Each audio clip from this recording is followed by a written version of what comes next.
You know, Rochford, the mill, that lumber mill, they shipped that logs and stuff down from Cass down the river. Can you imagine that, down the river?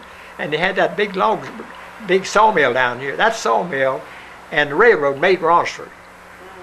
And of course here, Lewisburg was just a place, and this is where Lewis got his veterans, you know, to go to fight the Indians.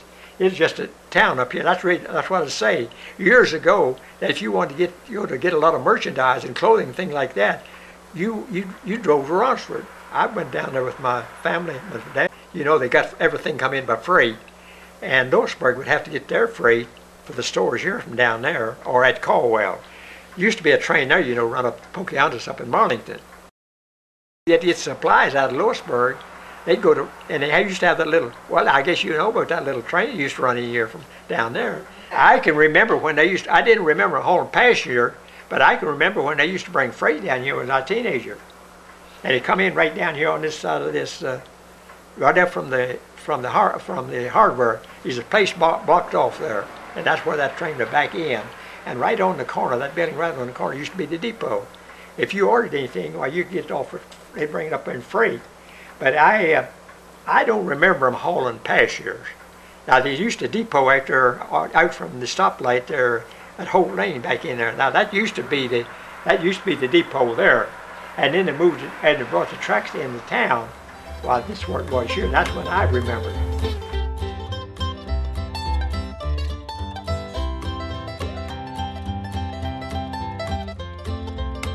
And then it got loose, I think, hauling the carnival out toward the railroad depot down there, and they done away with it. And that's when they put this 219 coming north. That used to be the railroad grade. The upgrade coming out of Fairleigh up this way is the old railroad grade. Before that, we went down like the old way, down by the, on the right-hand side of the fairground. Now that's where you used to go and come. Over there where we come up now, this way, that was railroad grade. And then when the railroad went out of business, the state took it over and made that in a highway.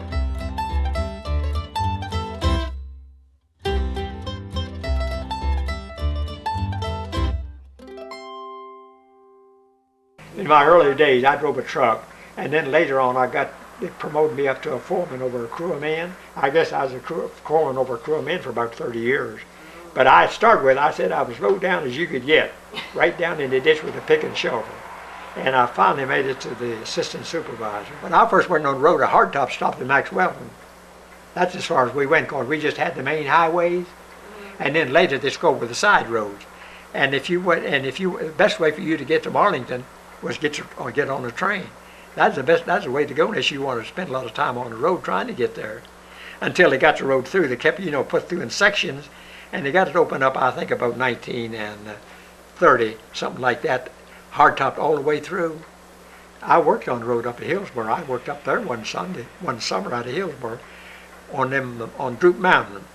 You know all them curves? Oh. I think it was 11 curves there in a half a mile, or 8 curves in a mile. And I drove a truck and hauled rock in there.